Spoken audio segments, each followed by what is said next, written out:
I sit in Caleb Whitaker's law office. My black funeral dress still crisp despite being worn 3 days ago for Uncle Ben's service. The fabric scratches against my skin, a constant reminder of loss that matches the hollow feeling in my chest. Caleb adjusts his wire-rimmed glasses, shuffling papers with practiced precision.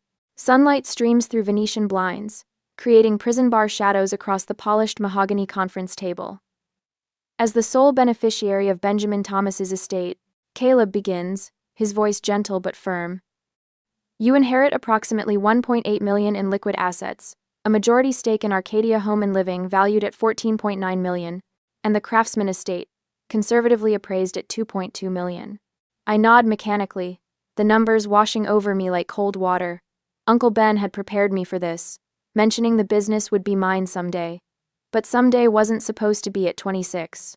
Someday was supposed to be decades from now, after thousands more Sunday dinners and Christmas mornings with the only real parent I'd ever known. There are some additional personal items, Caleb continues, sliding a folder toward me. Your uncle's watch collection, his classic Thunderbird, and the conference room door swings open without a knock. I turn, expecting Caleb's secretary with more coffee. My heart stops. Grant and Nadine Thomas stand in the doorway, looking older but unmistakable. My father's once dark hair now salt and pepper. My mother's face lined but still beautiful in that distant way I remember from childhood. 16 years. 16 years since they left me with nothing but a hastily scrawled note. My hands begin to shake uncontrollably. The coffee cup rattles against its saucer, liquid sloshing dangerously close to the rim. My heartbeat becomes a physical presence, pounding in my ears like someone trying to break down a door. We heard about Benjamin's passing, Grant says, stepping forward with practiced sympathy dripping from every word. We're so sorry for your loss, honey. Honey. The endearment lands like a slap. My stomach twists violently, bile rising in my throat. The room tilts slightly, the edges of my vision blurring. I grip the table edge, feeling the cool wood under my fingertips, desperately searching for something solid as my childhood abandonment trauma floods back with tsunami force. You can't be here, I whisper, barely recognizing my own voice. You left me. You chose to leave. My mother takes a step toward me, her perfume still the same, after all these years wafting across the table. Stella, sweetheart, did you know they were coming? I ask Caleb desperately, my eyes never leaving my parents' faces. His stunned expression answers before his words can. I most certainly did not, he says, rising to his feet with surprising speed for a man in his 60s. Mr. and Mrs. Thomas, this is a private meeting regarding confidential estate matters. The morning I found them gone flashes through my mind with brutal clarity. Age 10, padding into the kitchen for breakfast, finding only empty coffee cups and a note propped against the sugar bowl. Uncle Ben will take care of you. Not even an, I love you or, we'll be back. Just 7 words, severing our family ties like they meant nothing. Then another memory surfaces, that first night with Uncle Ben and Iris. Warm soup despite the summer heat because Iris said it was good for the soul. Gentle hands braiding my hair before bed. Iris humming a lullaby her grandmother taught her. Uncle Ben reading Goodnight Moon even though I was too old for it because he found it on my bookshelf and thought it might comfort me. Something shifts inside me. The abandoned child who still inexplicably wants her parents' battles with the adult who knows better. My analytical mind begins to surface through the shock. What do you want? I ask, my voice steadier than I feel. My father smiles, the same smile he used when convincing customers to buy the extended warranty. We wanted to pay our respects, of course, and to see you. It's been too long. I need to process Uncle Ben's death before dealing with this, I say, making a small protective gesture between us. My first boundary, wobbly but present. Grant's smile doesn't falter, but his eyes harden. Stella, we're family. We have every right to be here. We've been waiting to reconnect, Nadine adds, her voice soft and reasonable, and now seemed like the right time. The right time. Just after Uncle Ben died, just as I inherited everything he built. The realization hits me with stunning clarity: everything Uncle Ben created for me is now at risk. These people, these strangers with familiar faces, didn't come back for me. They came back for what I now have. They stand there calm and prepared, while I'm grieving and shocked. The power imbalance couldn't be clearer. Mrs. Thomas, Caleb interjects, his professional demeanor firmly back in place. Perhaps we should schedule another meeting.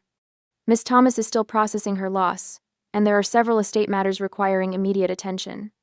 My parents exchange a look I recognize from childhood, the silent communication that always preceded unified action. They planned this timing deliberately, targeting me at my most vulnerable. A soft knock at the door breaks the tension. Iris appears, her silver-streaked hair pulled back in her customary bun, fresh tissues clutched in one hand. Her eyes take in the scene with startling speed, narrowing slightly when she sees my parents. "Miss Stella, I brought the car around," she says, her southern accent thickening as it always does when she's upset. "You look pale, dear." I face a choice: flee with Iris or stay and confront. The business director in me says stay, show strength. The frightened child says run, find safety. But before I can decide, Iris quietly positions herself between me and my parents, her slender frame somehow forming a protective barrier that has nothing to do with physical size. Grant's gaze slides dismissively over Iris. "Still keeping the help around, I see?" Iris stiffens but remains dignified. "I've been part of this family for 16 years, Mr. Thomas. The emphasis on family speaks volumes." Something solidifies in my chest, the first spark of real resolve. I stand, gathering my purse and Uncle Ben's folder. "Iris is family," I say, looking directly at my parents for the first time. "You two are strangers." The words hang in the air, simple but powerful. I don't run for the door, but I do move to stand beside Iris, our shoulders nearly touching. A clear message: I won't face this alone. My father's expression hardens, but my mother actually flinches. "Good, let them feel something for once. We'll be in touch," Grant says, as if he's concluding a business meeting. "I'm sure you will," I reply, surprised by the steadiness in my voice. As we walk toward the door, Iris's hand finds mine, giving it a quick squeeze. The silent support says what words cannot. Whatever comes next, we'll face it together. On Sunday, I stand in Uncle Ben's kitchen, my kitchen, now watching a pot of coffee brew while sunlight streams through the bay windows. 3 days have passed since the ambush at Caleb's office. 3 days of sleepless nights, jumping at every car that drives past the house, wondering if they'll show up again. The front doorbell chimes, answering my question. I don't need to check the peephole to know who's standing on the porch. The coffee machine beeps, but I leave it, moving toward the door with my heart hammering against my ribs. I pause, hand on the knob, breathing deeply the way Iris taught me as a child after nightmares. When I open the door, they're standing side by side, looking like an aging catalog couple. Grant in pressed khakis and a blue button-down, Nadine in a cream-colored cardigan and tailored slacks. They've aged 16 years since I last saw them, but they're unmistakable. Grant's square jaw, Nadine's delicate nose. The same features I see in the mirror every morning. "You can't just show up here," I say, keeping my body firmly in the doorway. Grant smiles, the same smile he used when convincing neighbors to invest in his latest scheme. "We just want to talk, Stella. 5 minutes." I hesitate. Caleb advised against any contact, but part of me, that stubborn 10-year-old who still wants answers, overrules my better judgment. I step back, allowing them into the house where I grew up without them. They follow me to the kitchen, their eyes sweeping over the home's details, the renovated cabinets, the Viking range, Uncle Ben installed last year, the expensive artwork, cataloging. Assessing. "Coffee?" I ask, less from hospitality than a need to occupy my hands. "Black for me," Grant says, settling into a chair at the kitchen table as if he belongs there. "Your mother takes cream and sugar." "I know how Iris takes her coffee," I reply coldly. "I was asking about you two." Nadine winces, but accepts the mug I hand her. "This is a beautiful home," she says after an awkward silence. "Benjamin always had exquisite taste." I don't respond, leaning against the counter instead of joining them at the table, Uncle Ben's table, where he taught me algebra and business ethics and how to balance a checkbook. Grant takes a deliberate sip of coffee before placing a leather portfolio on the table. "We've done our research. That business is worth nearly $15 million. The bluntness of it, the naked greed, shouldn't surprise me, but it does. The thin veneer of parental concern already stripped away. And I keep my voice neutral. Nadine opens the portfolio, revealing pages of financial documents, spreadsheets, valuation reports, property assessments. "We just want to understand the full picture, honey." "Stop calling me honey." The words come out sharper than I intended. "What is all this?" Grant slides a document across the table. A complete financial analysis of your inheritance. The business, the liquid assets, the real estate, everything. I don't touch the paper. Where did you get this information? That's not important, Grant says. What matters is... It matters to me, I interrupt. You've been gone 16 years.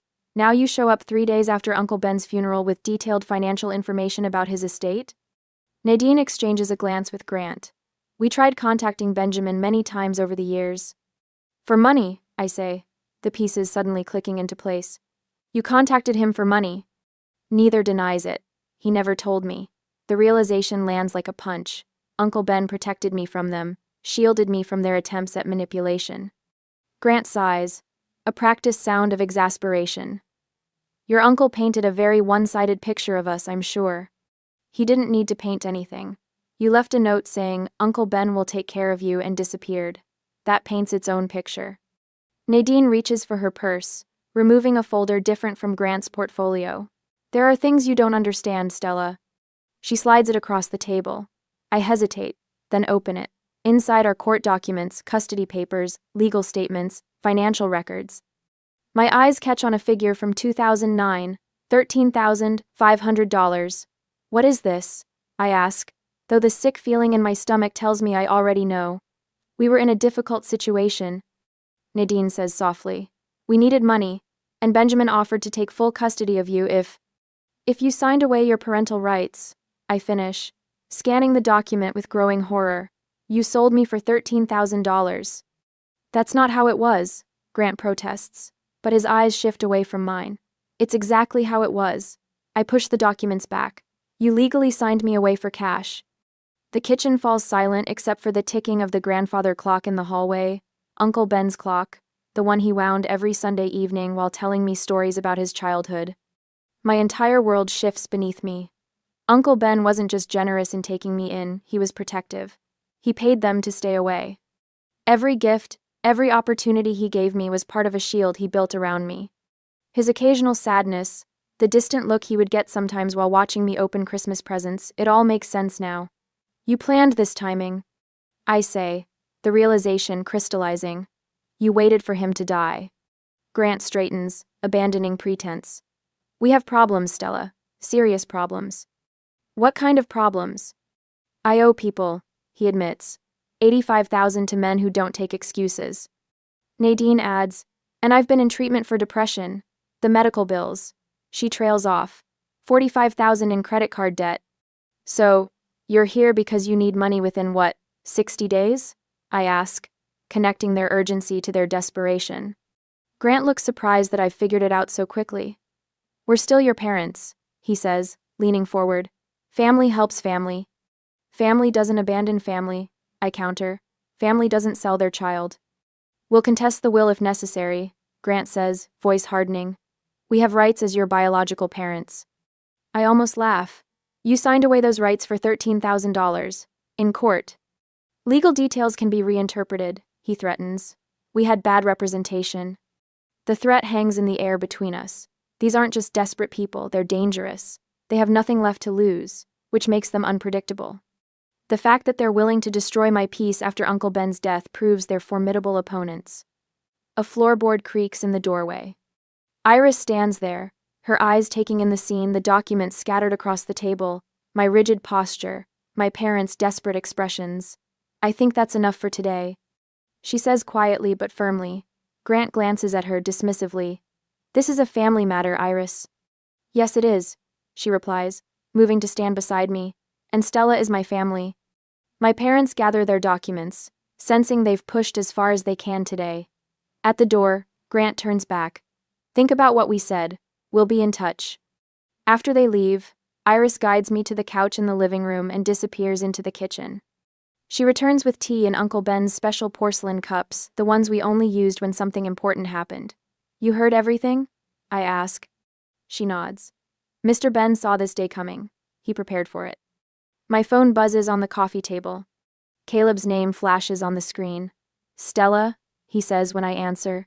I've been reviewing some files. I have some things to show you about your parents' previous attempts. You knew? I ask. Not until today. Ben kept separate records I wasn't aware of until I found his personal safe deposit box key. There's a lot here: legal documentation, witness testimonies. Iris takes my free hand. We'll face this together, dear. Looking between Iris's steady presence and Caleb's name on my phone, I realize something Uncle Ben clearly knew.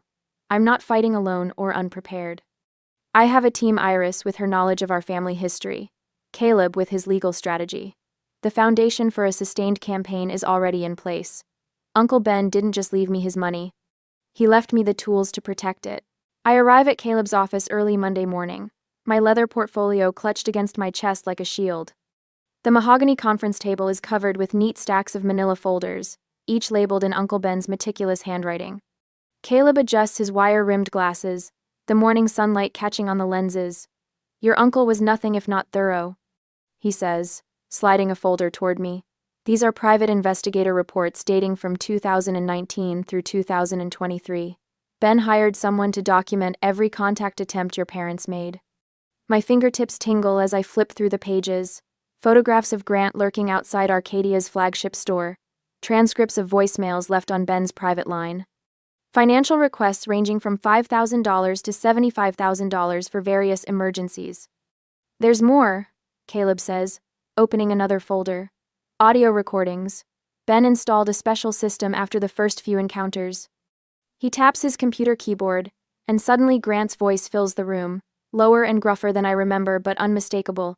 "Listen, Benjamin, we both know you've got the money.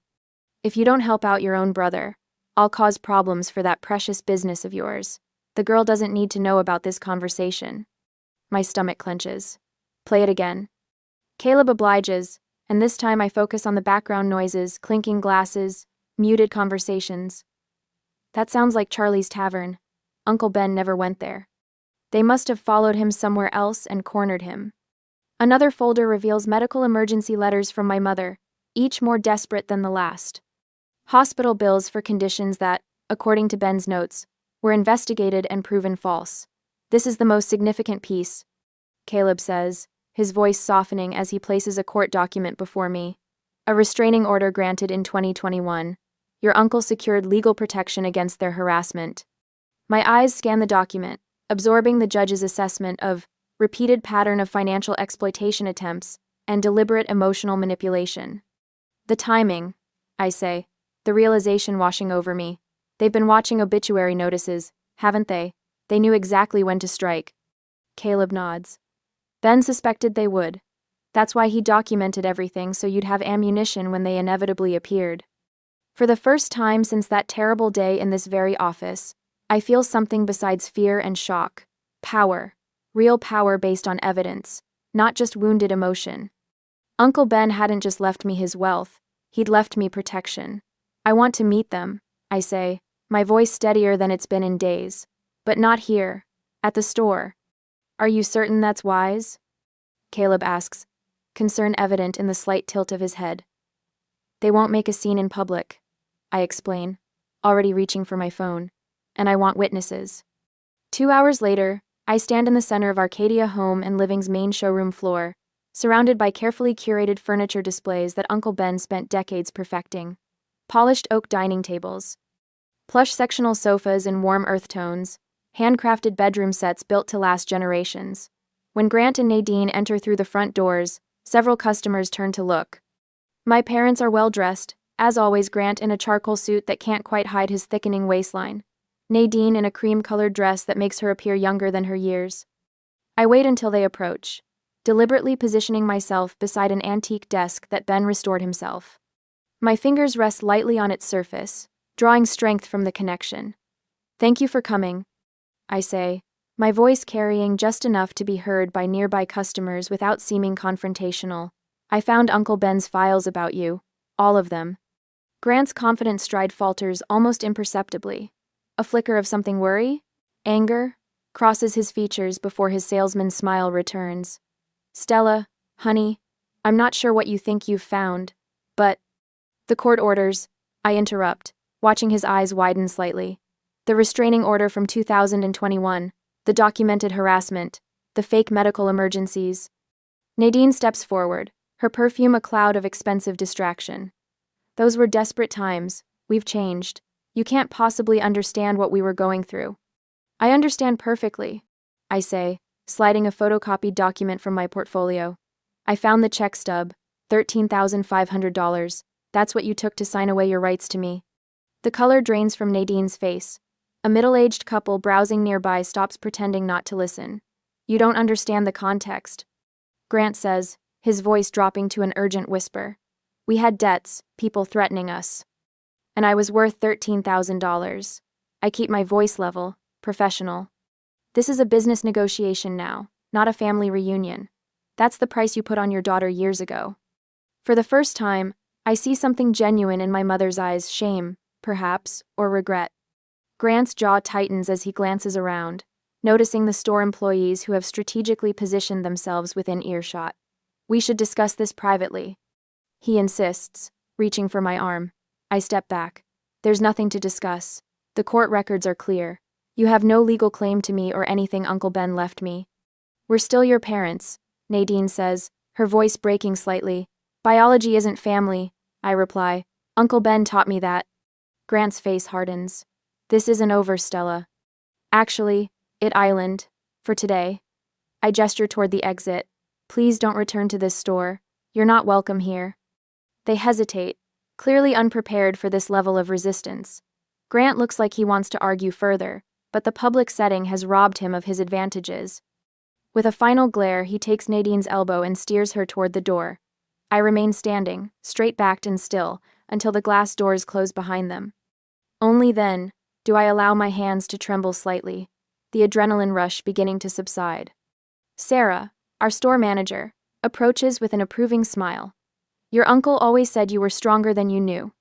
Other employees drift over, offering supportive comments and impressed glances. The middle-aged couple who witnessed the confrontation stops to shake my hand. That took courage, the woman says. Ben would have been proud. Outside in the parking lot, I find Iris waiting beside her modest blue sedan, her eyes scanning my face anxiously. They've gone, I assure her as I approach. For now, at least. Her smile blooms slowly, warming her entire face. He would be so proud, Miss Stella. So very proud. My phone buzzes with a text from Caleb. The court records are ironclad. You did well today. Standing in the afternoon sunlight, surrounded by the business Uncle Ben built, and the people who actually care about me, I feel a strange mixture of triumph and caution. This victory, satisfying as it is, feels incomplete. Grant's parting words echo in my mind. This isn't over. I know better than to underestimate their desperation. They've had years to plan this approach, waiting for the perfect moment of vulnerability. Today I pushed back effectively, but their retreat seems too easy, too temporary. The question now is whether to press my advantage immediately, or prepare more thoroughly for what feels like an inevitable larger battle. Uncle Ben always preached patience in business negotiations. The person who rushes reveals their weakness, he'd say. As Iris drives us home, I stare out the window at the familiar streets of the city Uncle Ben loved. The first real sense of control since his death settles over me, not erasing my grief but somehow making it more bearable. Iris, I say quietly, I think we need to be ready for something bigger. She nods, understanding without explanation. Mr. Ben's files might have more we haven't found yet. The chess game has only just begun. I've won the first exchange, but the real test still lies ahead. I spread Uncle Ben's documents across Caleb's conference table, organizing them in neat rows. It's been 3 days since I confronted my parents at the store. 3 days of cold calculation, replacing the raw triumph I felt, watching them retreat through those automatic doors. These are all the legal challenges they might attempt, Caleb says, sliding a folder toward me. His wire-rimmed glasses catch the morning light as he leans forward. Your uncle anticipated most of them. I nod, studying the papers, with the same intensity I bring to quarterly profit reviews. The victory at the store satisfied something primal in me, but Uncle Ben taught me better. He'd drill into me during our Sunday business lunches. Stella, never mistake a battle for the war. They'll try to claim undue influence, I say, tapping a document outlining Ben's mental state during his final year. That he wasn't competent when he made me his heir. Caleb smiles faintly. And we have 6 months of medical evaluations proving otherwise. I've transformed his conference room into a command center. Documents spread systematically across the polished surface. Yellow legal pads filled with my notes flank both sides. Coffee cups stand like sentries at strategic intervals. This isn't emotional anymore, this is business. Uncle Ben never acted without complete information. I murmur, more to myself than to Caleb. I won't either. My phone buzzes with a text from Iris. Miss Stella. They drove past the house again. Third time today. Something cold settles in my stomach. The triumph from our store confrontation feels distant now, replaced by methodical preparation. My parents aren't just desperate, they're determined. We need to document everything. I tell Caleb, showing him the text. Every drive-by, every contact attempt, every person they speak to about me or the business. Caleb reaches for his legal pad. I'll draft a cease and desist order. It won't stop them, but it establishes a pattern of harassment if we need it later. I turn to Ben's business journals, studying his approach to hostile competition. He faced 3 takeover attempts during his career, navigating each with the same steady hand he used to braid my hair that first night after my parents left. His strategy was never about emotion, it was about preparation. They'll try to find weaknesses in the company, I say, flipping through incorporation documents. Places where they could claim mismanagement or financial impropriety. Which is why we're conducting a full audit, Caleb responds. Already underway. The hollow feeling that plagued me since Uncle Ben's death has transformed into something harder, more focused. This isn't just about protecting my inheritance anymore, it's about honoring how methodically Ben protected me for 16 years. Later that afternoon, Iris arrives with a file folder of her own. She places it on the table with careful precision, her fingers lingering on the edges. I kept track of things, she says quietly. Phone calls during Mr. Ben's illness, visitors who came by but never came in. Thought you might need it. I open the folder to find meticulous notes in Iris's careful handwriting, dates, times, descriptions of cars that drove slowly past the house during Ben's final months. They were watching him die. I whisper, the realization landing like a physical blow. Iris nods, her expression unchanged but her eyes hardening slightly. I believe they were, Miss Stella. I reach for my phone, calling Sarah at the main store. Sarah, I need you to document if my parents come in asking questions about anything inventory, staffing, finances. And ask the other managers to do the same. Already happening, Sarah replies. Your father was in yesterday asking about our supply chain, said he was just curious about the family business. A chill runs through me. They're more thorough than I gave them credit for. Thank you, I tell her.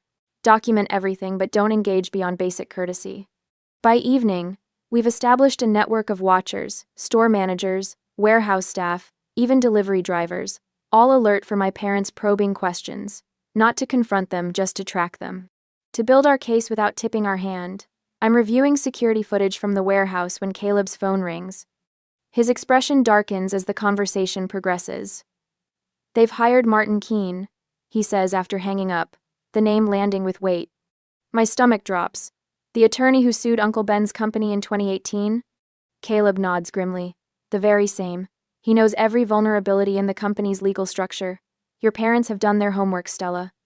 I lean back in my chair, processing this new threat. They're not just desperate gamblers grasping at straws, they're strategic opponents with knowledge of our weaknesses. They're smarter than I gave them credit for, I say quietly. Caleb gathers documents into a neat stack. Intelligence without integrity is still beatable. I nod, turning back to Uncle Ben's business journals. My early victory at the store feels hollow now, a minor skirmish before the real battle. But Uncle Ben prepared for this moment for 16 years. And now, so will I. I adjust my reading glasses, squinting at the paperwork spread across Caleb's conference table. 4 days of strategic planning has transformed this once formal space into something resembling a war room. Yellow legal pads filled with notes sit beside color-coded folders. A whiteboard mounted on the wall displays a timeline of my parents' previous attempts to contact Uncle Ben, each incident meticulously documented with dates and outcomes. The no contest clause is ironclad, Caleb says, sliding another document toward me. His silver hair catches the afternoon light streaming through the Venetian blinds. Anyone contesting the will automatically forfeits any potential inheritance. Your uncle was explicit about that.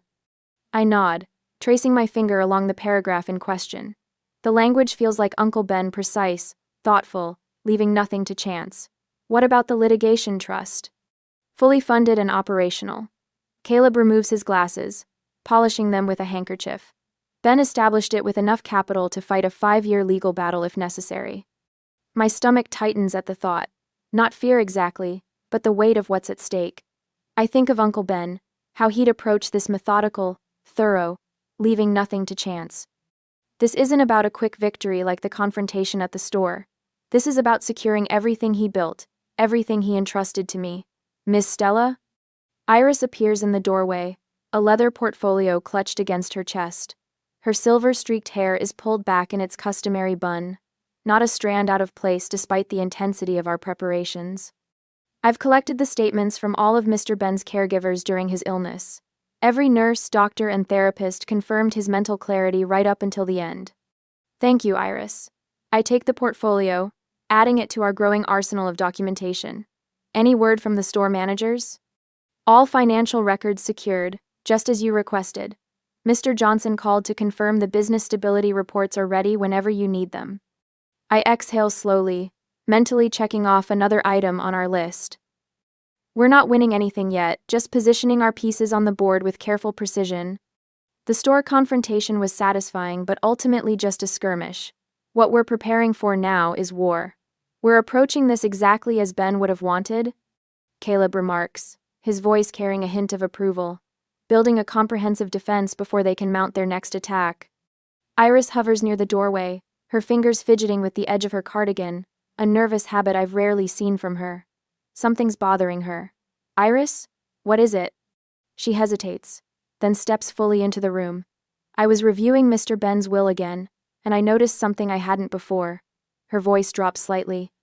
He named me as the backup executor, in case anything should happen to you. The revelation hits me with unexpected force. Not because it's surprising Uncle Ben trusting Iris makes perfect sense, but because of what it means now. If my parents are targeting me and my inheritance, they might also target Iris. Caleb, does this put Iris at risk? My voice sharpens with concern. The attorney frowns thoughtfully. It could. If they're researching Ben's estate planning thoroughly, they'll discover her role. They might try to discredit her, or claim she influenced Ben's decisions. A cold feeling spreads through my chest. This isn't just about my inheritance anymore. It's about protecting someone I love, someone who's been more of a mother to me than Nadine ever was. We need to expand our strategy, I say, standing up and pacing the length of the conference table. Not just protecting the estate, but protecting Iris too. I don't want to be additional trouble, Miss Stella, Iris protests gently. You're not trouble, I respond firmly. You're family, and we protect family. The words emerge with a conviction that surprises even me. 7 days ago, I was a shaking mess in this very room. Now I'm standing tall, thinking of others beyond myself. Uncle Ben would be proud of that growth, I think. My sources tell me your parents have been asking questions about all of Ben's relationships. Caleb interjects, checking his phone, including his long-term employees. My mind races with this new information. Do I tell Iris everything about the potential danger, adding to her worries? Or do I protect her by handling this myself? The dilemma twists in my stomach, another test of my evolving leadership. For the next 2 hours, we adapt our preparation work, expanding protective measures to cover Iris as well. Caleb drafts affidavits from former employees testifying to Iris's professional relationship with Uncle Ben. I pull employee reviews showing her consistent performance over 16 years. Each document becomes another brick in the wall we're building, not just around me, but around everyone I care about. By evening, the conference room table holds the complete scope of our defensive strategy. Financial records, witness statements, legal precedents, historical documentation, all organized and ready. Caleb reviews the final checklist, then looks up with quiet confidence. We're as ready as we can be. It's time. I glance at Iris, who stands by the window watching the sunset paint the Seattle skyline in shades of orange and gold. She turns, meeting my gaze with steady eyes that have witnessed 16 years of family history. Mr. Ben's plan is solid, she says softly. You have everything you need. Looking at the assembled documentation, the physical manifestation of Uncle Ben's foresight and our careful preparation, I feel a strange calm settling over me. The frightened woman who sat in this room a week ago has transformed into someone strategic, prepared, ready to protect what matters. Tomorrow will bring the confrontation we've been building toward. But tonight, surrounded by the fruits of our preparation. I know we're ready for whatever my parents throw at us next. The certified letter arrives Wednesday morning next week, its official stamp glaring up from the kitchen counter where Iris placed it. My fingers tremble slightly as I slide my thumb under the flap, tearing the paper with a sound that seems unnaturally loud in the quiet kitchen. Court summons, I announce, my voice steadier than I feel. They're contesting the will. Iris's spoon clatters against her coffee cup. After everything? I scan the dense legal language, my stomach tightening with each paragraph. They're claiming undue influence. That Uncle Ben wasn't of sound mind when he changed his will. The words feel like acid on my tongue. And they've filed for a temporary injunction to freeze all assets, including the business, while the case is pending. The papers tremble in my hands. This isn't just about the money anymore. They're trying to take everything. The house, the business, Uncle Ben's legacy, my entire life. Who's representing them? Iris asks, moving to read over my shoulder. Martin Keene. The name sits bitter in my mouth. Uncle Ben's old legal adversary, the attorney who tried to sue Arcadia 3 years ago over a supplier contract dispute. Not a coincidence. The phone rings, and Caleb's name flashes on the screen. He's already heard. They've been planning this for weeks, he says without preamble. Filed it strategically before Judge Harmon. She's known for being cautious with estate transfers. What are our chances? I ask, pacing across the kitchen floor. Better than theirs, but it's going to be ugly. They've done their homework, Stella. The emergency hearing is set for Friday morning. Friday. Less than 48 hours to prepare our defense. The room tilts slightly, and I grip the counter edge. They can't possibly win, I whisper. No, but they can drag this out for months. Caleb's voice hardens, during which time the business operations could be severely restricted. That's what they're counting on, that you'll settle, rather than risk Arcadia's stability. After I hang up, I stare out the kitchen window at the garden. Uncle Ben lovingly tended every spring. The azaleas he planted the year I graduated college have just begun to bloom, their vibrant pinks a mockery of the coldness spreading through my chest. They've been watching us, I say to Iris, waiting for the perfect moment. The doorbell interrupts my thoughts. Through the sidelights, I glimpse a familiar news van parked at the curb. A reporter stands on my porch, microphone in hand. Perfect timing. I swing the door open before she can ring again. Miss Thomas? Her smile is professional, practiced. Catherine Ward, Kiro News. We're doing a story about the Thomas estate dispute. Would you comment on your parents' concerns about your ability to manage such a substantial business during this time of grief? My stomach drops. They've gone public. No comment, I say, closing the door firmly. My phone buzzes with a text from Sarah at the Bellevue store. Reporters here asking employees about you. What should we say? Another text chimes from our operations manager. 2 customers canceled large orders this morning, said they heard Arcadia might be changing ownership. I press my forehead against the cool wood of the door. Grant and Nadine aren't just fighting for assets, they're strategically undermining customer confidence, creating doubt about Arcadia's stability under my leadership. They've launched a PR campaign. I tell Iris, showing her the messages. They're positioning themselves as concerned parents worried about a grieving daughter making hasty decisions. That's despicable, Iris whispers, her normally kind face hardening. It's calculated, I reply, walking to Uncle Ben's study. And it's working. People are starting to question. I spend the next 4 hours on the phone with Caleb, implementing our countermeasures. His paralegal delivers a thick folder of documents, the adoption papers Uncle Ben prepared years ago but never filed, court records of my parents' harassment, private investigator reports documenting their financial troubles. By evening, my dining room resembles a war room. Legal briefs cover every surface. The store managers have joined us, armed with sales reports and employee testimonials about Uncle Ben's unwavering confidence in my leadership abilities. They're good, Caleb admits, reviewing Grant and Nadine's filing. They've been careful not to appear overtly greedy. Instead, they're expressing concern about preserving Benjamin's legacy. It's manipulative but effective. Some of the neighbors are actually wondering if they might have a point, Iris adds quietly. Margaret Wilson asked me today if you were really ready to handle such responsibility. The betrayal stings. Margaret has known me since I was 10. We need to be smarter, I say, gathering everyone around the table. They've been planning this for months. maybe years. We have 41 hours until that hearing. I distribute assignments with a calm that surprises even me. Sarah will coordinate employee testimonials. Caleb's team will prepare exhibits demonstrating Uncle Ben's consistent intent to leave me the business. Iris will contact Ben's doctors to testify about his mental clarity until the end. What about you? Caleb asks. I'm going to study every case Martin Keene has ever argued. I reply. And prepare for cross-examination. They'll try to paint me as emotionally unstable and financially inexperienced. As midnight approaches, only Iris remains, organizing witness statements into color-coded folders. She says gently, "So should you," I reply, but neither of us moves. The stakes are too high. Do you think we can win? I finally ask the question that's been haunting me. Iris looks up, her eyes fierce despite her exhaustion. They may have been planning this for years, but Ben was planning for this possibility longer. He knew exactly who they were and what they might try. She places her hand over mine. On Friday, we show them what real family looks like. My phone rings again, Caleb's number. Judge moved up the hearing, he says without greeting. Tomorrow morning, 8 o'clock.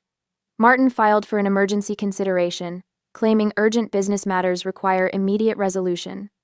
My heart pounds. Can she do that? She can, and she did. We have less than 12 hours, Stella. I hang up and meet Iris's worried gaze. Tomorrow morning, I tell her. They've pushed up the timeline. They're trying to catch us unprepared, she says, already gathering the most critical documents. I know.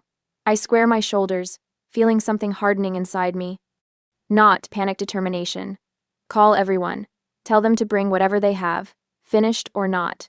We'll work through the night. As Iris makes calls, I walk to Uncle Ben's study and stand before his portrait. His kind eyes seem to look right through me. I won't let them take what you built, I whisper. I promise. The grandfather clock in the hall chimes once, marking the first hour of what will be the longest night of my life. By sunrise, I'll either be ready to fight for everything Uncle Ben entrusted to me, or I'll have failed him completely. There is no middle ground anymore. Tomorrow, I either keep everything or lose it all. I sit rigidly on the hard oak bench in the courthouse, my black blazer buttoned tight like armor. The clock on the paneled wall reads 9:03 a.m. Next to me, Iris fidgets with her handkerchief, the embroidered corner rubbing rhythmically between her fingers. Caleb arranges papers with surgical precision on the table before us. Across the aisle, my parents sit with their attorney, Martin Keene. The man who once sued Uncle Ben's company now represents the people who abandoned me. Grant wears a charcoal suit that screams expensive tailoring. Nadine has opted for a conservative navy dress, her hair swept into a maternal bun that makes my stomach turn. They've positioned themselves as concerned parents, not greedy opportunists. The bailiff's voice cuts through the whispers. All rise. The Honorable Judge Eleanor Richardson presiding. The judge enters, her silver hair pulled back severely, reading glasses perched on her nose. Her eyes sweep the courtroom with practiced neutrality as she takes her seat. Be seated. We're here for emergency proceedings regarding the contested estate of Benjamin Thomas. She glances at the files before her. I understand this is a time-sensitive matter. Mr. Keene, you may present your case. Martin Keene rises, buttoning his suit jacket. His confident smile reminds me of a game show host, polished and practiced. Thank you, Your Honor. We stand before you today representing Grant and Nadine Thomas, the aunt and uncle of Stella Thomas, who have serious concerns about the disposition of Benjamin Thomas's estate. Uncle and aunt. The deliberate terminology makes my fingers curl into fists under the table. Caleb notices and gives an almost imperceptible headshake. Stay calm. Let them show their hand first. Benjamin Thomas's death was sudden and unexpected, Keene continues. He suffered from hypertension and had experienced several minor cardiac events in the months preceding his passing. During this vulnerable time, his niece, Miss Thomas, who lived with him and depended on him financially, was in a position to exert undue influence. The accusation hangs in the air. My heart pounds against my ribs, but I keep my face neutral, just as Caleb and I practiced. We have documented precedent in Carmichael versus Westbrook where a caregiver relationship was found to create presumptive undue influence. Keene presents a stack of case law to the court clerk. We believe similar circumstances exist here. and request temporary injunctive relief, freezing the estate assets until a full hearing can determine if Benjamin Thomas was of sound mind and free from coercion when making Miss Thomas his sole beneficiary. My father leans forward, his face a perfect mask of concern. We only want what's best for our niece and for my brother's legacy. He tells the judge, Benjamin built that business from nothing. If he wasn't thinking clearly at the end, decisions might have been made that he wouldn't want. The judge turns to Caleb. Mr. Whitaker, your response? Caleb rises slowly, deliberately. Uncle Ben always said Caleb had courtroom timing like a Broadway actor. Your Honor, what we have before us today is not a case of undue influence. What we have is a calculated attempt at harassment disguised as family concern. He lifts a thick binder from our table. I've been Benjamin Thomas's attorney and friend for 30 years. I drafted his will, which has remained substantially unchanged since Stella Thomas was 12 years old, 2 years after her parents abandoned her. The word abandoned lands like a thunderclap. Several heads in the gallery turn toward my parents. I have here notarized documentation that Grant and Nadine Thomas legally signed away their parental rights to Benjamin for the sum of $13,500 in 2009. Caleb slides the papers toward the judge. They have had no meaningful contact with their daughter until 3 days after Benjamin's death, when they suddenly appeared at the reading of his will. The judge's eyebrows lift as she examines the document. Mr. Keene, were you aware of this legal relinquishment of parental rights? Martin Keene's confident smile falters for the first time. Your Honor, my clients have freely admitted they made mistakes in the past. People change. Their concern now is genuine. Your Honor, Caleb continues, I also have court records showing that Benjamin Thomas had to file for protection against Grant and Nadine when they repeatedly attempted to extort money from him between 2019 and 2023. He produces another file. These include transcripts of threatening phone calls where Grant Thomas specifically mentioned causing problems for Arcadia Home and Living if financial demands weren't met. There is the granted restraining order from 2021 as well. The gallery breaks into whispers. Judge Richardson taps her gavel once, silencing the room. Additionally, Caleb says, I have an audio recording I'd like the court to hear. He nods to the clerk, who sets up a small speaker. Grant's voice fills the courtroom, tinny but unmistakable. Ben, you've got $15 million tied up in that business. What's $50,000 to you? If you don't help out your own brother, I'll have to consider other options. Stella's doing well at the company, isn't she? Would be a shame if something disrupted that. 5 Port. Nadine's face has gone pale. Grant stares straight ahead, jaw tight. This recording was made 14 months ago. Caleb explains. When Benjamin was in perfect health, long before any cardiac issues. Benjamin documented every contact attempt specifically, because he feared this day would come. The judge turns to Iris. Miss Pruitt, you were Mr. Thomas's housekeeper for 16 years, correct? Iris rises, her voice steady despite her trembling hands. Yes, Your Honor. I cared for Mr. Ben's household and helped raise Stella after her parents left. And in your observation, what was Mr. Thomas's mental state in his final months? Clear as a bell right to the end, Your Honor. He ran that business every day, reviewed financials every Friday with Stella, and could tell you the inventory numbers from memory. He was planning the spring collection the day before he passed. And his relationship with his niece? Iris's eyes soften. Mr. Ben loved that girl like his own daughter. He was so proud of how she grew up, how she took to the business, said she had better instincts than he did. They had Sunday dinner together every week without fail, even when the business was crazy busy. Next, 3 store managers testify about Ben's mental acuity and his frequent expressions of pride in my business contributions. Sarah from the flagship store describes how Ben would tell customers, my niece picked that line herself. She's got the eye for what people really want in their homes. Throughout it all, my parents maintain their composed facade, though I notice Nadine's knuckles whitening as she grips her purse. Grant whispers urgently to Martin Keene, who looks increasingly uncomfortable. When all testimony concludes, Judge Richardson removes her glasses and surveys the courtroom. I've seen enough to make a determination regarding the emergency petition. The request for injunctive relief is denied. She turns her penetrating gaze toward my parents. Furthermore, I find the timing and nature of this petition highly suspect. The will contains a no contest clause, which is enforceable under state law. By bringing this action, the petitioners have triggered that clause and forfeited any potential claim they might otherwise have had. The relief floods through me like warm water. Iris squeezes my hand so tightly it almost hurts. Additionally, the judge continues, I am ordering the petitioners to pay all legal costs associated with this emergency hearing. She peers over her glasses directly at my parents. Mr. and Mrs. Thomas, this court will not be used as a tool for harassment or attempted extortion. Based on the documentation presented today, I am issuing a restraining order, prohibiting you from coming within 1,000 feet of Stella Thomas, her residence, or any Arcadia home and living property. Grant's composure finally cracks. His face flushes red, a vein pulsing at his temple. This is outrageous, he starts, but Martin Keene places a restraining hand on his arm. Any further contact in violation of this order will result in contempt charges, Judge Richardson warns. This case is dismissed. The gavel strikes with finality. People rise around us. Several courthouse observers nod approvingly in my direction. The deputy approaches my parents with restraining order paperwork.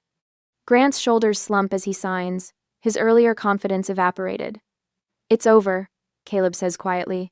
They have no further legal recourse. Iris dabs at her eyes with her handkerchief. He's watching over you, dear. Mr. Ben planned for everything. I watch as my parents gather their things, defeated. Nadine glances back once, her expression unreadable, before they disappear through the courtroom doors. 16 years of documentation just paid off, Caleb remarks, patting the legal files. Ben knew exactly what he was doing. As we walk into the sunshine outside the courthouse, I feel lighter than I have since Uncle Ben died. The inheritance is secure, the business is safe. Most importantly, the truth about real family has been affirmed in the most public way possible. Iris links her arm through mine as we descend the courthouse steps. What are you thinking, Miss Stella? I touch Uncle Ben's watch on my wrist, feeling its steady tick against my pulse. I'm thinking that loyalty isn't about blood. It's about showing up, day after day, year after year. A small crowd of store employees waits at the bottom of the steps, breaking into applause as we approach. In their faces, I see the community Uncle Ben built, the true legacy he left behind. I am no longer the abandoned child, or even just the grieving niece. I am the guardian of everything. Ben valued the business he built, the people he employed, and the family he chose. My shoulders straighten with the responsibility and the privilege of carrying his legacy forward. And for the first time since his death, I know with absolute certainty that I am equal to the task. I stand at the podium, fingertips resting lightly on polished wood, looking out at a sea of faces. 6 months since the courtroom victory, and the transformation still catches me off guard sometimes. Arcadia Home and Living was built on one simple principle. I say into the microphone, voice steady where it once might have trembled. That quality matters in our products, in our service, and most importantly, in our relationships. The Seattle Business Journal's annual award ceremony buzzes with quiet energy. 300 of the city's most influential business leaders fill the ballroom, and not one of them makes me doubt myself anymore. The Crystal Community Leadership Award catches the light beside me, Ben's legacy made tangible. In the front row, Iris beams, her silver-streaked hair, elegantly styled for the occasion. Beside her, Caleb adjusts his glasses, offering a small nod of approval. My true family, bound by choice rather than blood. My uncle taught me that integrity in business mirrors integrity in life. I continue. And when Arcadia opens its Tacoma location next month, we'll bring that same commitment to a new community. The memory of those chaotic days after my parents' return feels distant now. The newspaper articles about the court case line my office drawer, not as a reminder of pain, but of strength. Local business hire wins decisive victory, read the headlines. The coverage validated what Ben had always told me. The truth, when properly prepared and presented, eventually wins out. My parents left town within 48 hours of the judge's ruling. Their threats proved as empty as their promises had been 16 years ago. The restraining order remains filed with every police department in a 100-mile radius, though we haven't needed it. People willing to abandon a child for money rarely show the courage to face consequences. The Benjamin Thomas Foundation officially launches next week. I announce, warmth spreading through my chest at the whispers of approval. Our mission is simple: to support those rebuilding lives after family betrayal. Because sometimes the family that matters most is the one you choose. From the corner of my eye, I catch Margaret Wilson, our newest store manager, dabbing at tears. 3 weeks ago, she stood in my office, shaking just as I once had in Caleb's conference room, explaining how her brother was pressuring her to share our upcoming product line with competitors. The parallel wasn't lost on me. When people face impossible family pressures, I'd told her then, they deserve more than sympathy, they deserve protection. Caleb drafted a cease and desist the same day. Iris took Margaret for coffee and shared stories of Ben's unwavering boundaries. Security installed new protocols to protect our design files. The systematic support I provided felt nothing like my own panicked reaction months before. Sleep comes easily now. Morning coffee on the porch has become a quiet celebration rather than a jumpy waiting game. The business thrives, revenue up 23%, employee satisfaction at record levels. But these external markers pale beside the internal shift. I no longer wonder if I'm worthy of what Ben built. I know I am. The foundation has already helped 3 individuals successfully defend their boundaries. I continue at the podium. People just like our own employees who face impossible choices between loyalty and self-protection. In the audience, Thomas Reynolds nods appreciatively.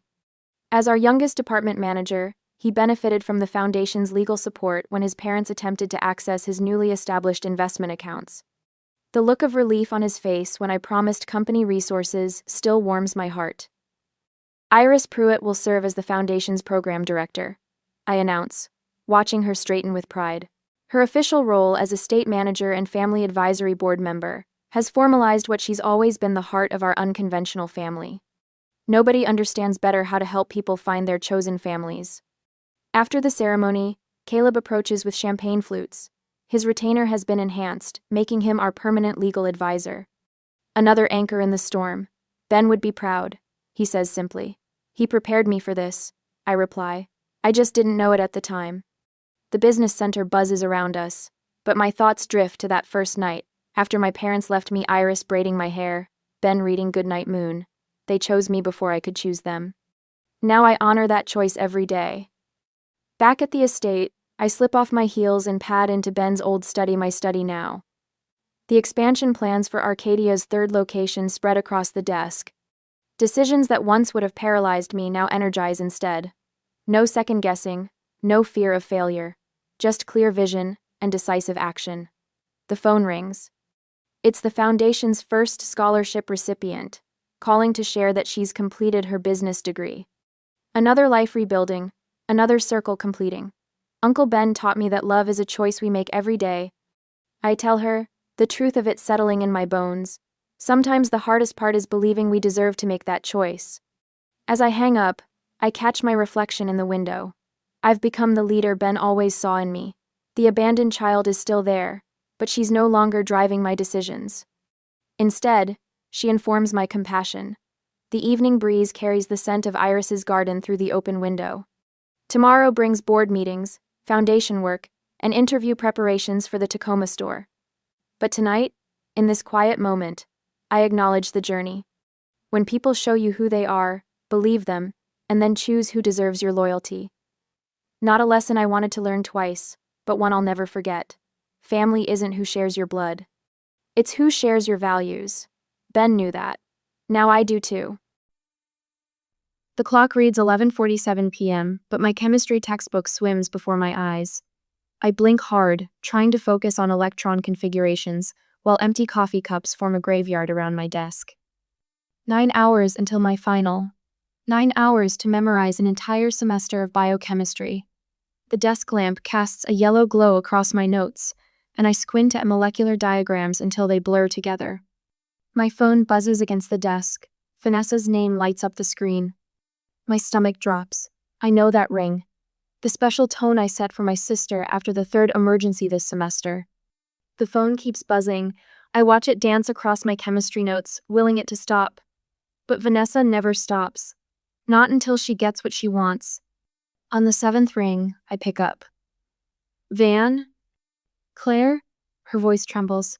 I need you, just for a few hours tomorrow. The familiar knot forms in my throat. Tomorrow? Van, I have my chemistry final. It's a medical appointment. A baby wails in the background, Ella, from the pitch of the cry. I wouldn't ask if it wasn't important. My mother's voice echoes in my head. You need to be there for family no matter what. The words burned into my brain since childhood, right alongside the periodic table. I press my fingers against my temples. What time? Just the morning. 3 hours tops. I'll pick them up by 2. 3 hours. My final starts at 9. If I cut my review time. Van, I really need to study. Please, Claire. Her voice cracks. I don't have anyone else to ask. Mom's working and you know how Leo gets with strangers. The sound of my 4-year-old nephew's name twists something in my chest. Leo, who calls me Auntie Claire and draws me pictures of stick figure scientists because he knows I want to be a doctor. I stare at my planner, the hours mapped out in precise 15-minute blocks. 3 hours of childcare equals 3 hours less study time. The numbers don't add up, but they never do when Vanessa calls. Just 3 hours, I say finally. I need to be back studying by 2. You're a lifesaver. The tears vanish from her voice, replaced by bright relief.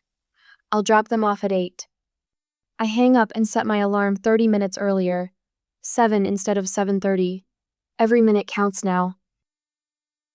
But Vanessa arrives at 8:45, her hair wild and makeup half done. Baby Ella wears a stained onesie, and Leo clutches his dinosaur backpack with one sock-clad foot and one bare one. His other shoes in the car somewhere, Vanessa says, shoving an overstuffed diaper bag into my arms. Ella just ate, and Leo likes apple juice. There's some in the bag. I try to catch her arm. Van, you said 8 o'clock. I know, I'm sorry. She swipes at her lipstick, which is smeared slightly outside the lines. Traffic was awful. Oh, and I might grab lunch with Sarah after my appointment. Just an extra hour, tops. My chest tightens. But you said... You're the best! She kisses each child quickly, lingering a moment longer than usual with Ella. Something flickers in her eyes, guilt, fear. But then she's gone, her coat flapping behind her as she hurries down the hall. I catch a glimpse of sequins beneath the practical brown wool. Not exactly medical appointment attire. The door clicks shut. Leo tugs at my sweater with sticky fingers. Auntie Claire, I'm hungry. Okay, buddy.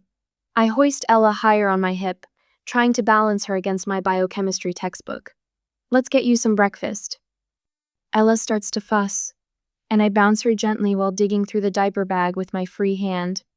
My phone buzzes. A message from my professor. Review session starting now. Last chance before the final. I silence the phone and pull out a juice box for Leo. He squeezes it too hard, and apple juice sprays across 3 pages of my carefully color-coded study guide. My hands shake as I mop up the spill. The molecular structures blur and run together, stained sweet and sticky, like everything else Vanessa touches. The hours tick by. 9 o'clock, 10, 11. My unanswered texts pile up. Van, where are you? The appointment should be done by now. Please call me. Van, I have to study. At 5:47, I'm pacing my small dorm room, Ella crying against my shoulder while Leo builds a fort from my pillows. My professor's name flashes on my phone, the 3rd missed call. When it finally rings at 9:30, I grab it so fast I almost drop Ella. Van? Music pounds through the speaker. Laughter. The unmistakable ding of a slot machine. Claire. Vanessa's voice floats through the chaos, loose and slurred. Slight change of plans. Can you keep them overnight? The room spins. I sink onto my bed, still clutching Ella. My final is in 11 hours. Vanessa. My voice comes out strange and tight. Where are you? But I already know. The better question is, what am I going to do about it? The screen of my phone glows in the darkness. 14 calls, 23 text messages. My thumb hovers over Vanessa's name. The clock reads 3:47 a.m., and somewhere in the apartment, Leo whimpers in his sleep. Vanessa, please. My voice breaks as I record another voicemail. It's been 24 hours. Just tell me you're okay. The words echo in the kitchen where I stand, barefoot on cold linoleum. A bottle of formula sits half-prepared on the counter, powder scattered like snow around its base. My hands shake as I press end on the call. 1 hour. I'll give her 1 more hour before I call the police. The thought makes my stomach clench. I imagine the conversation. Yes, officer, my sister abandoned her children with me. No, officer, she didn't say where she was going. Yes, officer, I'm only 18. Leo's whimper turns into a cry. I shuffle toward the bedroom, my legs heavy with exhaustion. He sits up in the nest of blankets I made on my floor, his Spider-Man pajamas twisted around his small body. When's mommy coming back? His lower lip trembles. Soon. The lie tastes bitter. Let's get you some water, buddy. In the kitchen, my phone buzzes. My heart leaps, but it's just my mother returning my frantic calls from earlier. Have you heard from her? I ask without greeting. Oh, honey, you know how Vanessa gets. Mom's voice carries that familiar note of dismissal. She's done this before. She'll be back. Done what before? Left her kids? Don't be dramatic, Claire. She probably just needed a break. The words hit like a slap. I think of my biochemistry final, now missed, of Professor Wilson's voicemail about automatic failure, of Leo's tear-stained face, and Ella's endless crying. I'm calling the police, I say. Claire Elizabeth Morgan, don't you dare. Mom's voice sharpens. We handle family matters in the family. I end the call. My fingers tremble as I dial 911. Each ring feels like an eternity until a calm voice answers. 911, what's your emergency? I need to report. The words stick in my throat. My sister left her children with me yesterday morning. She hasn't come back. She's not answering calls. The dispatcher's voice remains steady. How long has she been gone? 26 hours. I swallow hard. She said she had a medical appointment. She was supposed to be back in 3 hours. And the children's ages? Leo is 4. Ella is 8 months. There's a pause then. We'll send an officer to take a report. The next hour blurs. The officer arrives. Officer Martinez, according to his nameplate. He stands in my cramped dorm room, notepad in hand, his expression a mix of sympathy and something else. Something that makes my chest tight. Sounds like she needed a break from the kids, he says, echoing my mother's words. This happens sometimes with young mothers. She said she had a medical appointment. I pull up the hospital's number on my phone. Could you check? He makes the call. I watch his face as he listens, knowing the answer before he speaks. No record of an appointment for Vanessa Morgan yesterday. My world tilts sideways. I grab the edge of my desk to steady myself. I'll put out a welfare check, Officer Martinez says. But if she's just taking some personal time. Personal time? The words come out sharp. She left her baby without formula. Leo has school tomorrow. This isn't personal time. He writes something in his notepad, probably noting my tone, my age, my obvious inability to handle this situation. After he leaves, I sit at my computer. My hands move automatically, typing Vanessa's name into Facebook. The page loads. This user has blocked you. Instagram next. Blocked. Twitter. Blocked. The reality crashes over me like a wave. This wasn't an emergency. This wasn't a mistake. This was planned. In the kitchen, I count formula scoops with shaking hands.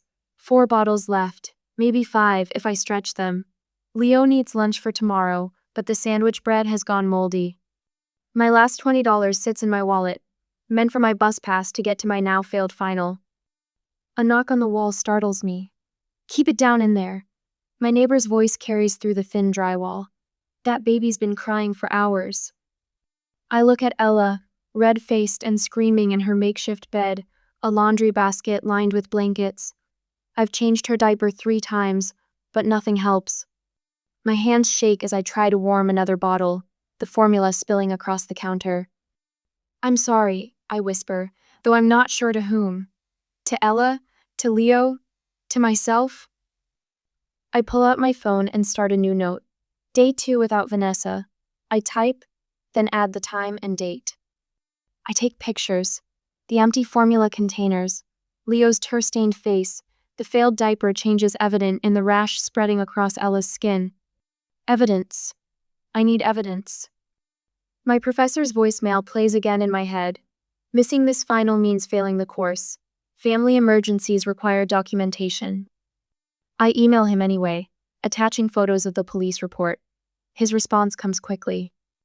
Personal family matters are not excused absences without prior arrangement. The syllabus is clear on this point. The alarm on my phone chimes, the one set for my final. I silence it with trembling fingers, then slide down the kitchen wall until I hit the floor. Ella's cries have turned to whimpers. Leo sleeps fitfully on my bed, his small body curled around my pillow. In the bathroom mirror, a stranger stares back at me. Dark circles ring my eyes. My hair hangs limp and unwashed. Formula stains mark my last clean shirt. My phone rings. The screen shows Vanessa's name. My hands shake so badly I almost drop it as I answer. Hey, how are the kids doing? Her voice is light, casual. In the background, I hear the distinctive electronic trill of slot machines, the sound of distant cheering. You're in Vegas? The words come out in a whisper. Oh my God, Claire, you won't believe it. I met this guy at the bar yesterday and he just happened to have an extra ticket and… I stop listening. The slot machines keep ringing in my ears, a mocking chorus of bells and whistles while my world collapses in a dorm room 500 miles away. My fingers grip the phone so tight my knuckles blanched white. When are you coming home? The question scraped my throat raw. Soon, soon. Ice clinked against glass. Someone shouted about drinks. Hey, Tony. Yeah, I'll take another martini. The line went dead. I stared at my reflection in the dark window. Dark circles carved valleys under my eyes, and baby formula crusted the collar of my wrinkled t-shirt. Behind me, the physics textbook lay abandoned on the kitchen counter, mocking all my plans for finals week. A knock at the door startled me. Emily from my chemistry study group stood in the hallway, clutching a CVS bag. I got your text. She pushed past me, pulling out containers of formula and a fresh pack of diapers. The store was almost closed, but I made it. My chin trembled. You didn't have to. Yes, I did. She squeezed my arm. When's the last time you slept? I shook my head, unable to remember. The next morning, Professor Wilson took one look at me standing in his office doorway and held up his hand. Miss Morgan, you look like you haven't slept in days. I can take the final, I just need. What you need is rest. He pulled out a form from his desk. I'm approving a deferred exam, family emergency. But the department policy. The policy exists for situations exactly like this. He signed the bottom with a flourish. Take care of yourself and those children. The exam will be here when you're ready. I clutched the paper, vision blurring. That afternoon, Mrs. Henderson from next door found me attempting to soothe Ella's colicky screams. Without a word, she lifted the baby from my arms and demonstrated a gentle bouncing motion. Like this, dear. Support her head and pat her back in rhythm. Ella's cries softened to whimpers. My Tommy was the same way 30 years ago. I watched her expert movements, memorizing the pattern. I don't know what I'm doing wrong. You're doing nothing wrong. She settled into the rocking chair. That sister of yours, though. My hands trembled so badly I dropped the bottle I'd been warming. Glass shattered across the linoleum. Leo's Batman cup tumbled from the counter in my scramble to clean up, spraying apple juice everywhere. I can't. The room spun. My skin burned fever, hot. I need to. The mop handle clattered against the cabinets as I slumped to the floor. Mrs. Henderson's worried face swam above me. I can't do this anymore. The words came out between sobs. I'm failing them. I'm failing everyone. That night, after both kids finally slept, I sat at the kitchen table with my planner. Page by page, I wrote out their schedule. Bottles, naps, Leo's favorite snacks, Ella's preferred swaddle technique. The paper grew damp with tears. I washed every bottle until it sparkled, folded tiny onesies into perfect squares, spent my last $20 on the exact brand of diapers Ella needed for her sensitive skin. My voice shook as I recorded the final entry in my log. Day 4 without Vanessa. No contact since Vegas call. Children fed, bathed, homework complete. Leo asked about mommy again. I didn't know what to say. A strange calm settled over me as I packed my own bag. One change of clothes, my laptop, the physics textbook I hadn't opened in days. Your mommy will be home soon, I whispered, stroking Leo's hair as he slept. He clutched his stuffed dinosaur thumb in his mouth, 4 years old and already learning that people leave. Ella stirred in her crib. I traced her tiny features with my finger, the bow of her lips, the curve of her cheek. So much trust in such a small package. My mother's number blinked on my phone screen. Better to send the documentation now before I lost my nerve. 4 days of detailed logs, photos, timestamps, the Vegas call recording, everything. The key scraped in the lock just past midnight. Vanessa burst in, phone pressed to her ear, golden tan glowing in the dim light. God, Vegas was wild. I totally lost track of time. She tossed her designer bag onto the counter, scattering my carefully arranged care notes. The pool parties were insane. You should have seen. She finally noticed my expression. What? They're fine, aren't they? You always handle everything. The words stuck in my throat. I missed my final. I called the police. You're being so dramatic. She waved her hand, rolling her eyes. It was just a few days. I needed a break. The police filed a report. Child Services. Can you shut up? She flopped onto the couch. I'm exhausted. Something inside me went very, very still. I stood, movements precise, gathered my bag, straightened the care schedule on the counter where she'd scattered it. Ella's soft breathing, Leo's dinosaur tucked against his chest, the gentle whir of the baby monitor. The door clicked shut behind me without a sound. When does family loyalty end and self-respect begin? Have you ever had to walk away from toxic family?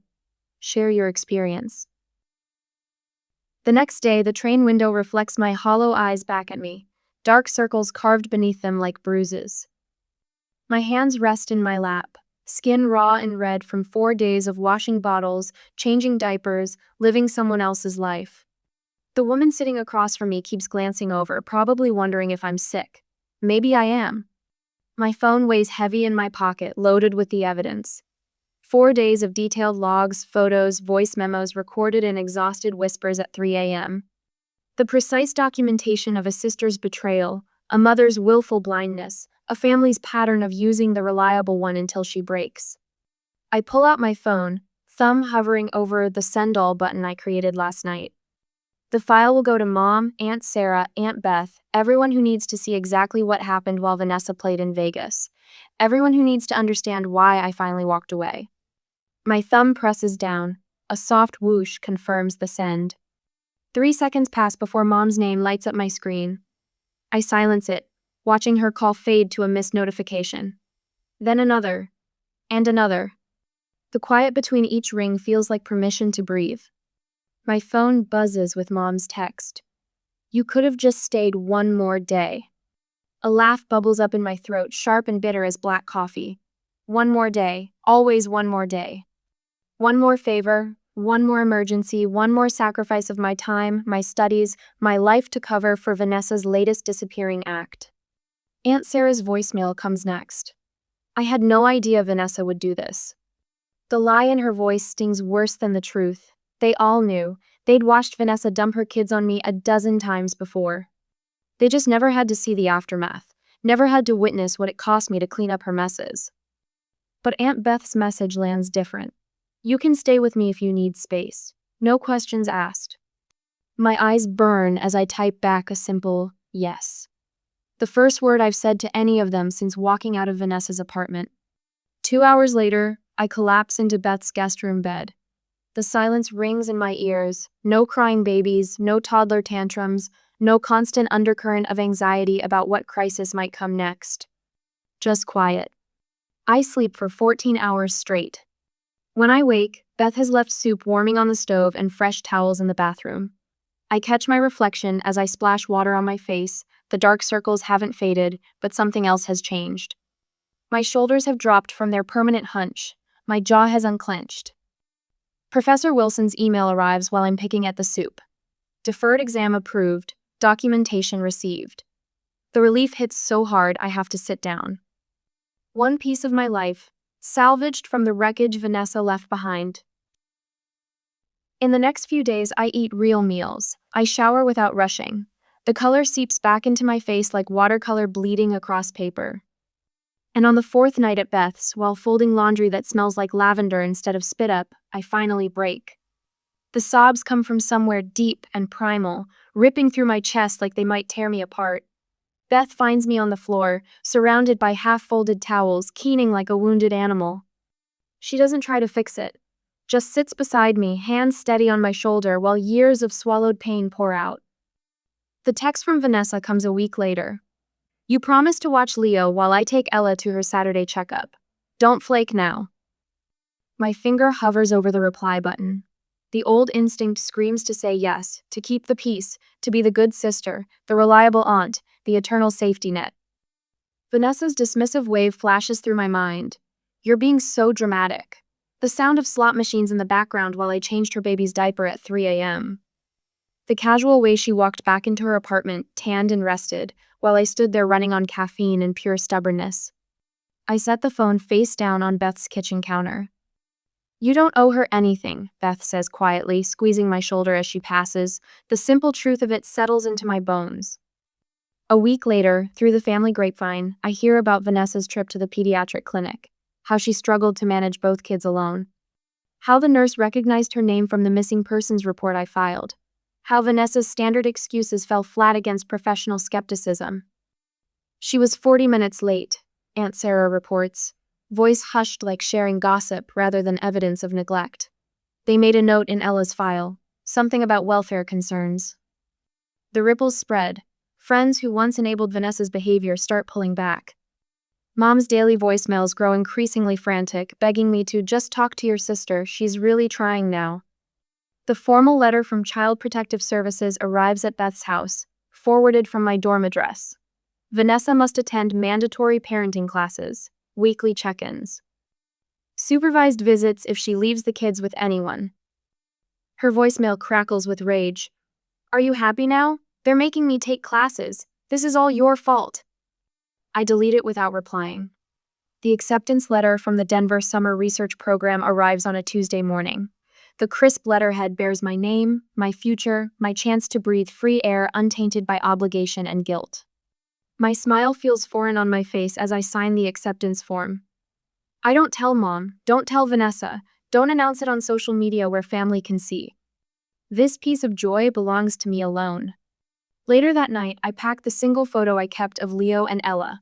Their bright eyes shine up at me from the frame, Leo's gap-toothed grin, Ella's pudgy hands reaching for the camera. My heart squeezes. I trace their faces through the glass, memorizing details I might forget. Then I wrap the frame carefully in tissue paper and tuck it into my desk drawer. Some loves have to be held from a distance to keep from drowning in them. I close the drawer softly, letting the click of the latch mark the end of one chapter and the beginning of another.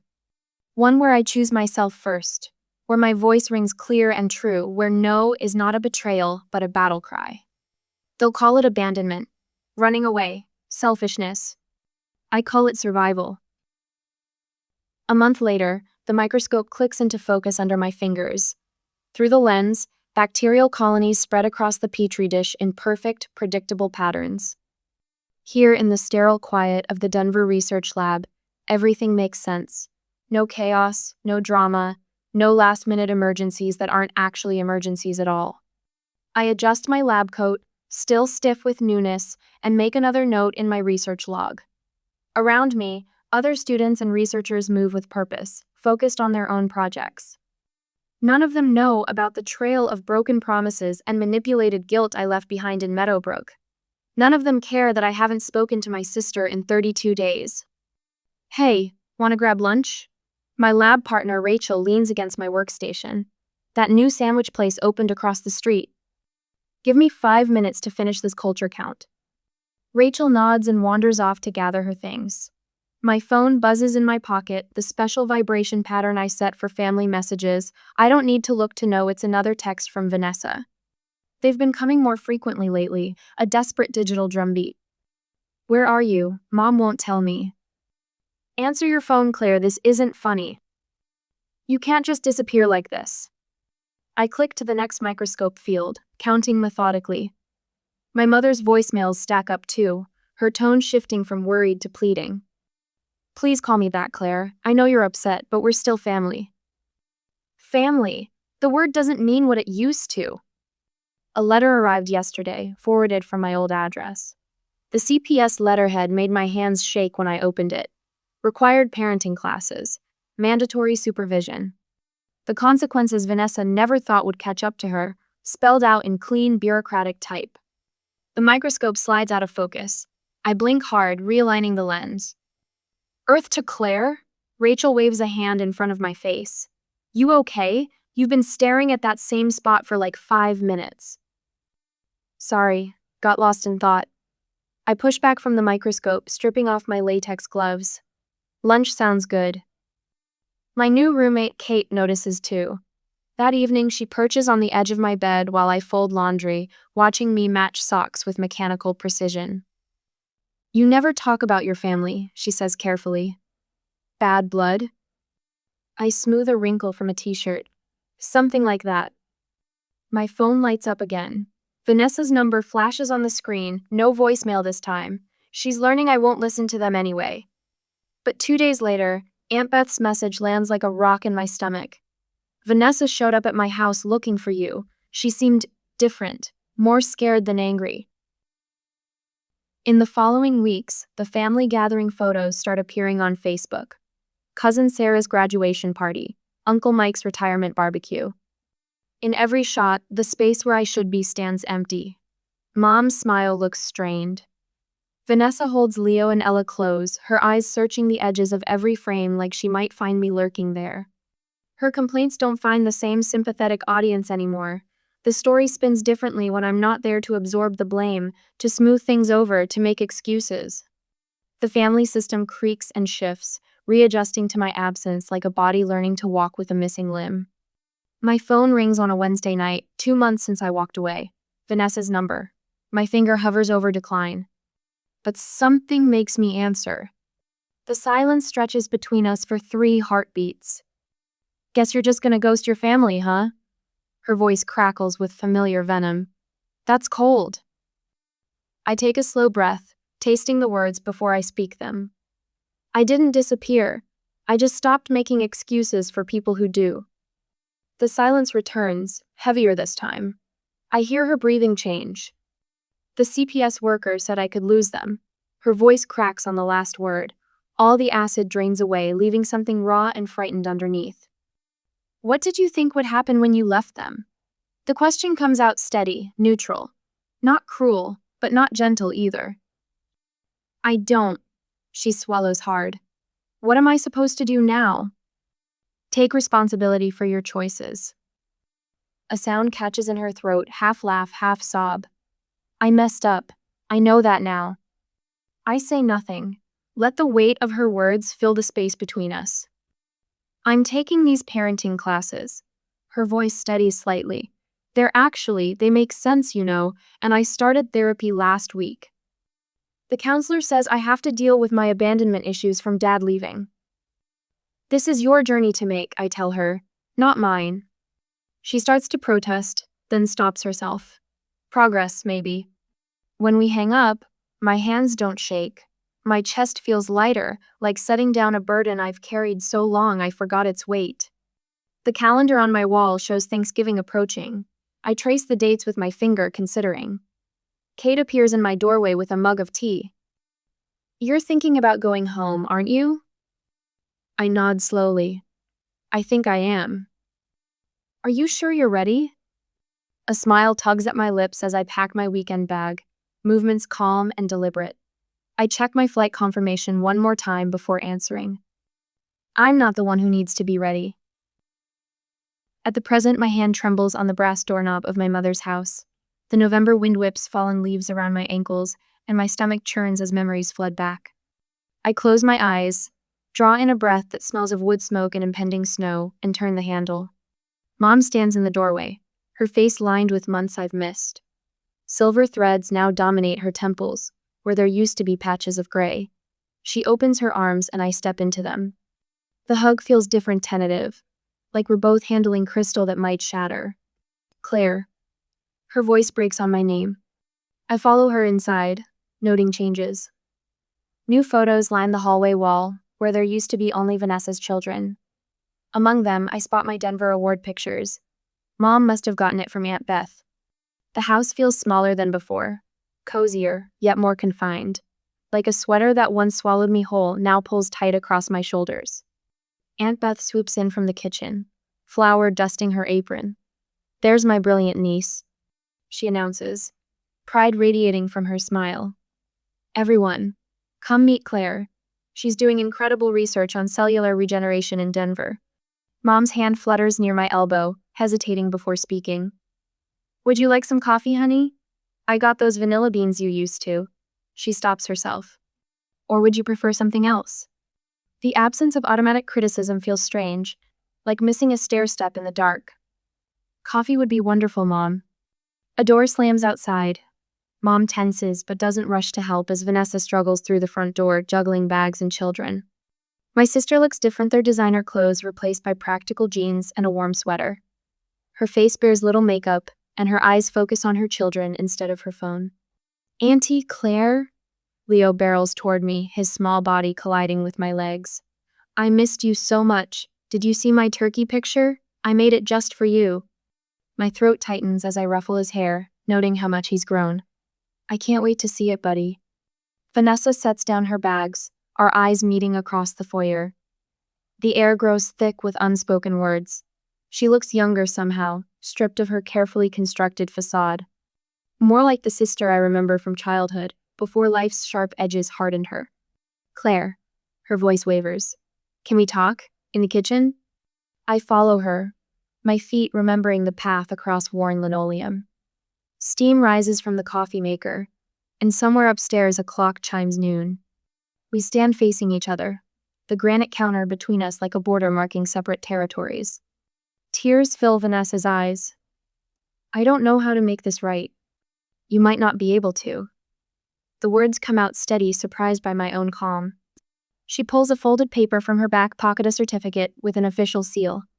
"I finished the parenting course." Her fingers trace the edge of the document. "And this," she reaches into her purse, withdrawing a spiral notebook filled with cramped writing. "My therapy journal. Dr. Marshall says I should share it with you." I don't reach for either item. "Why?" "Because I never realized." Her voice cracks. "God, Claire, I never understood how much I took advantage of you. How much—" She presses her lips together, fighting for control. "You were 18. You should have been living your life, not raising my children." The familiar urge to comfort her rises, but I let it pass. "I will always love Leo and Ella." "I know."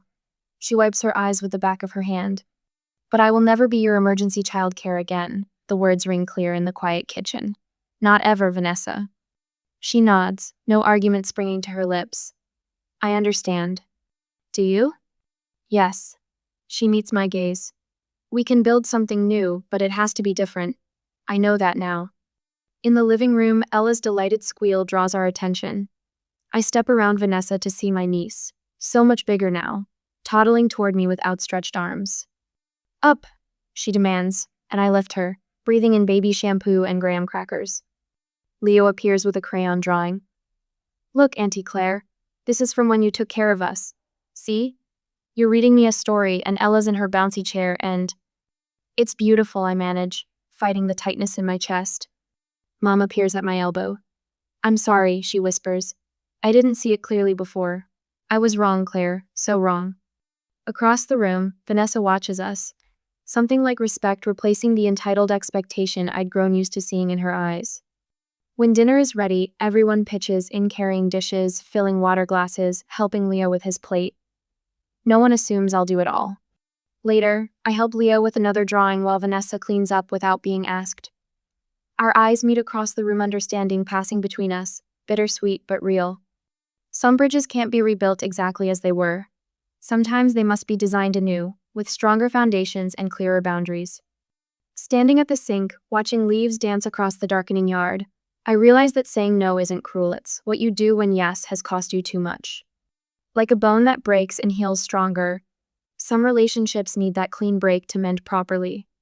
The sound of Leo's laughter mingles with the clink of dishes and the soft murmur of family conversation. Not perfect, not like it was, but maybe, just maybe, better than before.